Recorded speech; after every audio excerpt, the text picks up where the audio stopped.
there's a girl in our backyard. Yeah, he's just staring out the window. Yeah.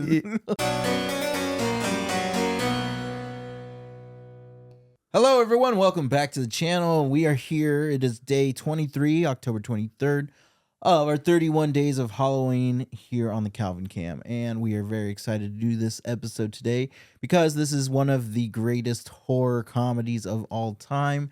It is such a delight. Yes, I'm talking about Shaun of the Dead. This is a freaking brilliant movie. So super happy to be doing this episode and being able to include it in this year's lineup of movies.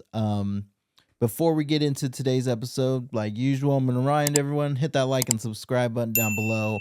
Helps us out a lot. Or go over to patreon.com/thecalvincam. Join one of our 3 tiers over there. Helps us out a lot. So thank you. And yeah, Shaun of the Dead. This movie is sensational. It's a forever like embedded film into my brain. I quote this film quite often. Yeah, there's a lot of little quotes in this movie that are cool. There's like references to Night of the Living Dead when Nick Frost's character says, "We're coming to get you, Barbara." Yeah. So it's kind of fun.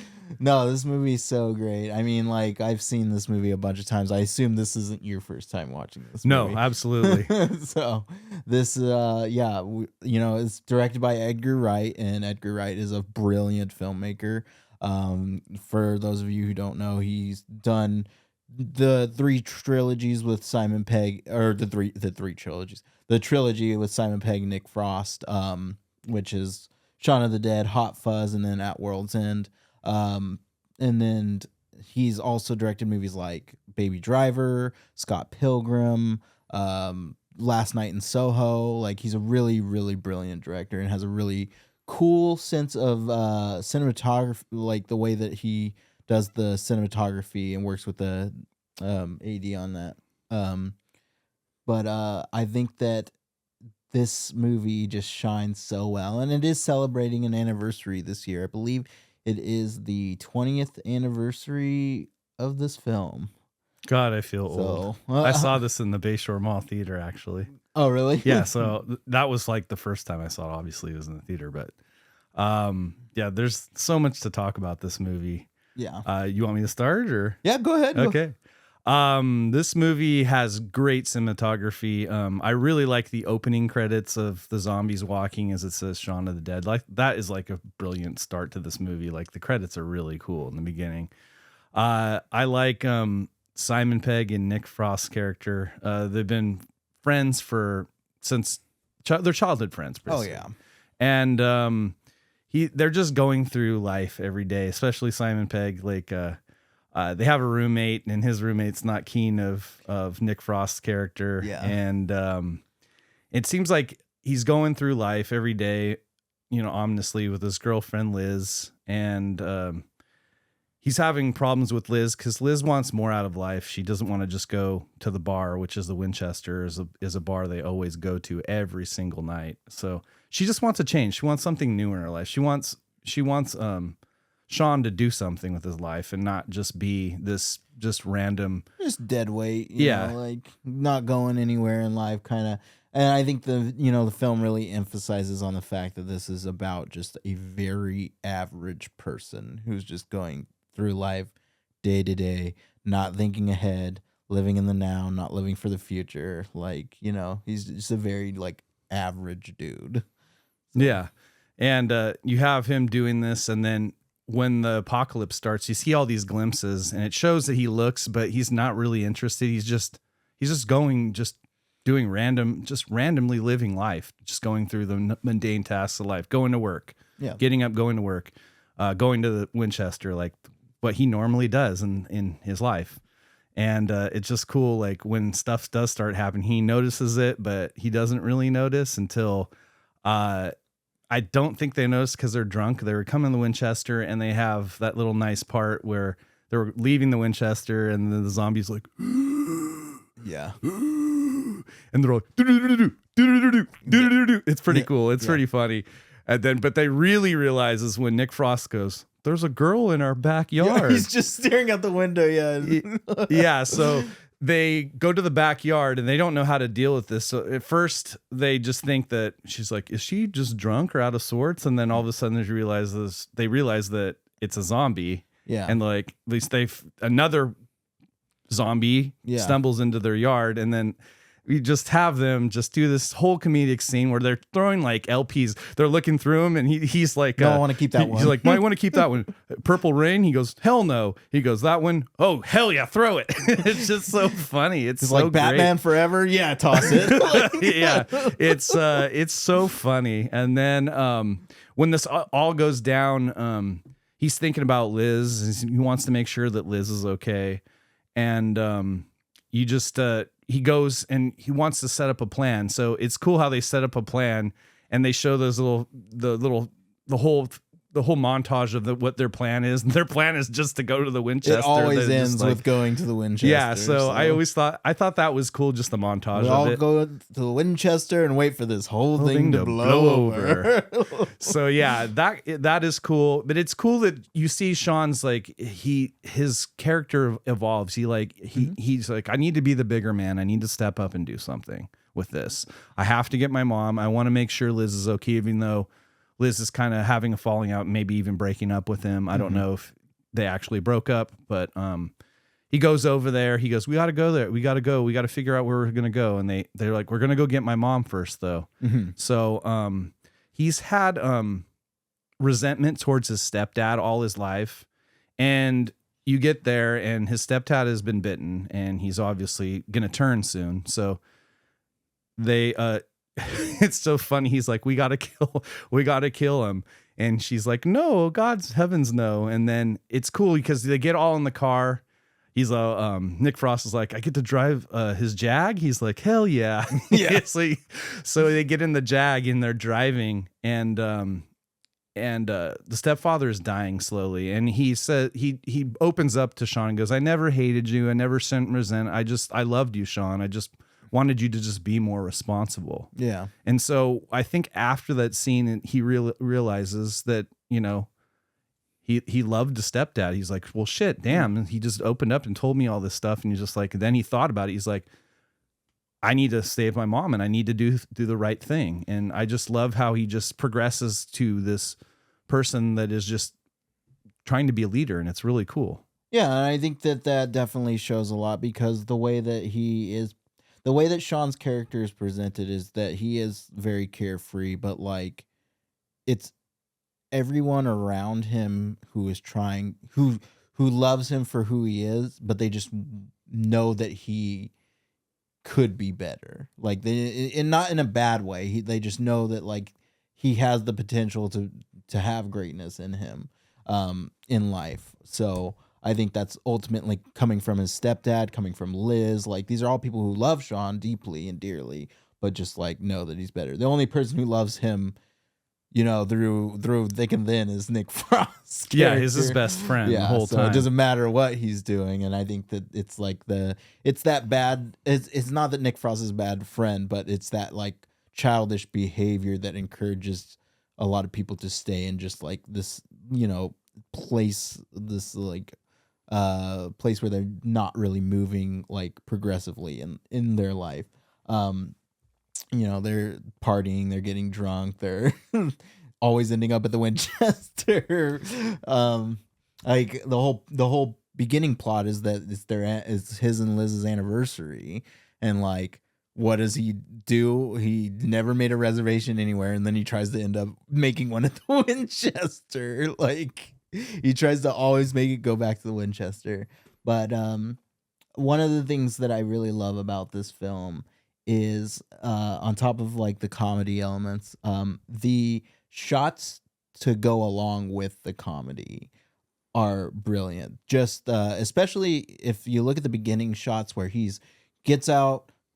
goes out of his house, goes to his car, parks, runs across the street to the corner store, goes in, buys his cigarettes or whatever, comes out. Like, it's all the same like fluid continuous shot. And then they mimic it later when the apocalypse is kind of like officially started, where they do the same thing, same single shot, and except for, you know, there's the streets are barren, but he's so detached from reality that he's just like whatever, like, you know. And I love that too, and the cleverness that also comes with the civilians that took place with within Shaun's life at his job, you know, selling electronics and TVs and stuff. How he's like, oh, this is, you know, this TV, and you can see on the news like there's a pandemic or something happening, like hinting at what's actually going on,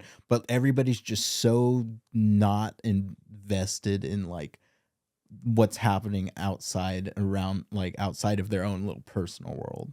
So I think that I really like the small subliminal messaging that leads into the plot of the film. Yeah, and I just love how this coworker's kind of mock him. It's like, Yeah. He's like, no, you're not going to do that. You're going to do that. You know what I mean? It's kind of funny. I also like also like these little comedic scenes too, when they're trying to get to the Winchester kit, and they're like, we need to act like zombies. And it's just so funny. Yeah. Yeah.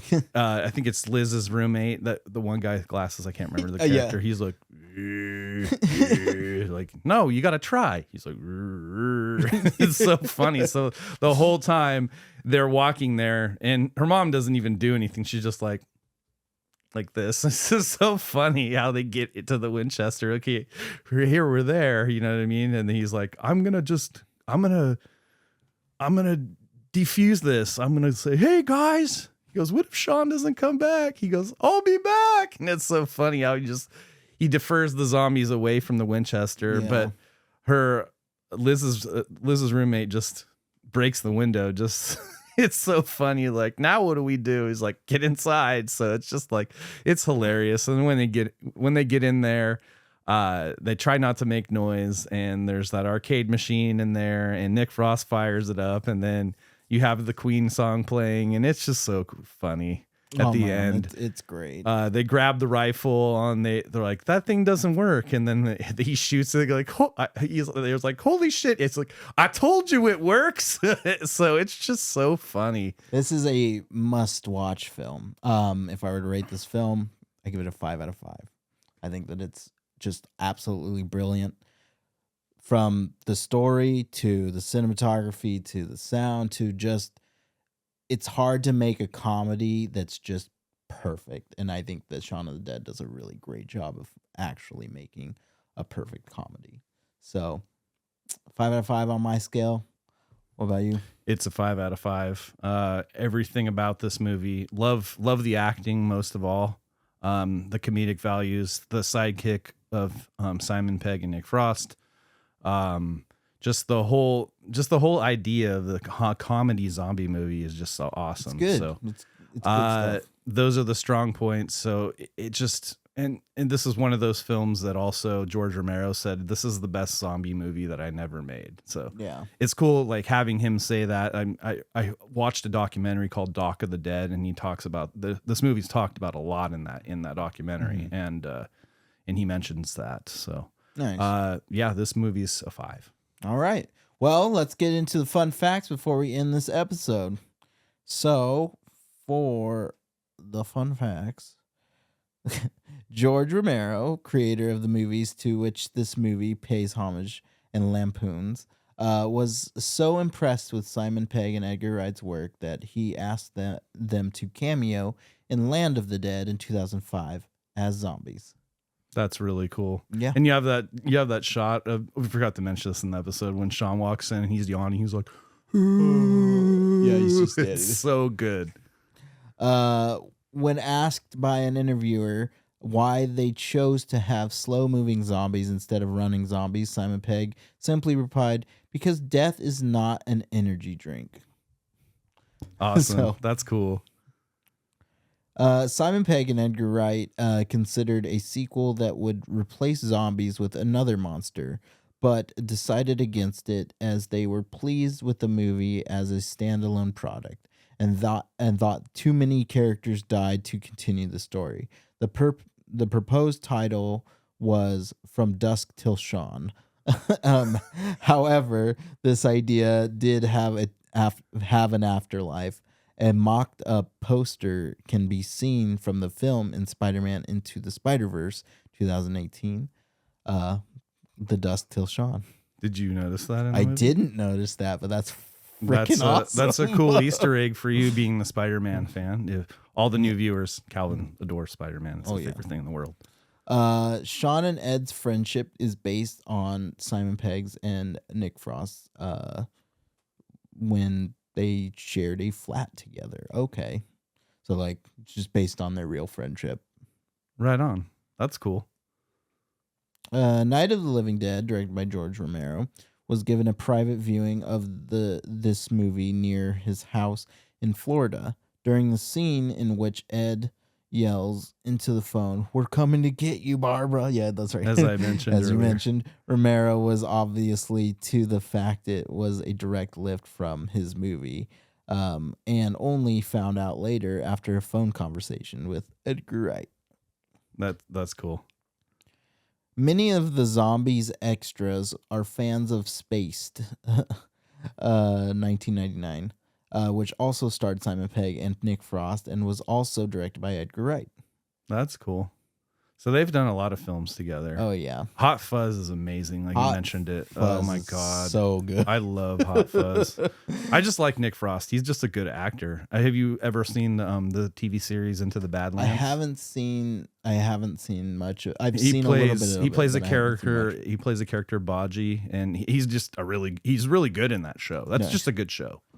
Almost all bit part characters can be seen later in this movie as zombies.